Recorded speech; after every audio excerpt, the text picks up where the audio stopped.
حضرات آپ سماعت فرمانے جا رہے ہیں سورۃ الماعون، 107 نمبر کی یہ سورت مکی ہے، اس میں 7 آیتیں اور ایک رکوع ہے۔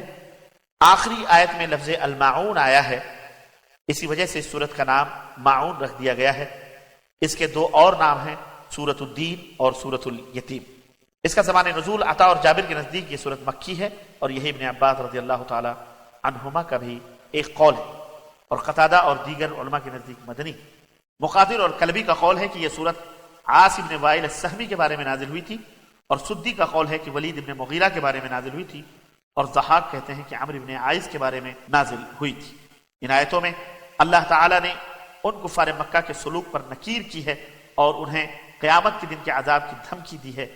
اللہ تعالیٰ نے فرمایا، اے میرے نبی، وہ آدمی لائق صد حیرت ہے جو قیامت کے دن کے جزا اور سزا کو جھٹلاتا ہے اور کہتا ہے کہ موت کے بعد کوئی دوسری زندگی نہیں ہے جس میں انسانوں کو ان کے اچھے اور برے اعمال کا بدلہ چکایا جائے گا۔ اور وہ آدمی سنگ دل اور بے رحم ہے، یتیموں کو بری طرح ڈانٹتا ہے، انہیں دھکے دے کر بھگا دیتا ہے اور ان کا حق ہڑپ کر جاتا ہے۔ اور چونکہ اس کا آخرت اور جزا اور سزا پر ایمان نہیں، اس لیے نہ وہ خود مسکینوں کو کھانا کھلاتا ہے اور نہ ہی دوسروں کو اس کی ترغیب دلاتا ہے۔ تو لیجیے سماعت فرمائیے سورہ الماعون۔ بسم اللہ الرحمن الرحیم۔ اللہ کے نام سے شروع جو بڑا مہربان نہایت رحم والا ہے۔ ارأیت الذی یکذب بالدین۔ میرے حبیب بھلا آپ نے اس شخص کو دیکھا جو روز جزا کو جھٹلاتا ہے؟ فذلک الذی یدع الیتیم۔ وہ وہی تو ہے جو یتیم کو دھکے دیتا ہے۔ ولا يحض على طعام المسكين۔ اور مسکین کو کھانا کھلانے کی ترغیب بھی نہیں دیتا۔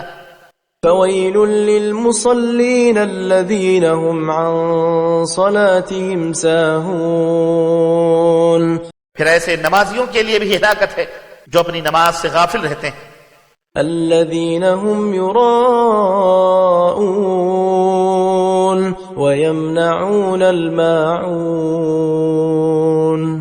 جو ریا کرتے ہیں اور معمولی برتنے والی چیزیں بھی مانگنے پر نہیں دیتے۔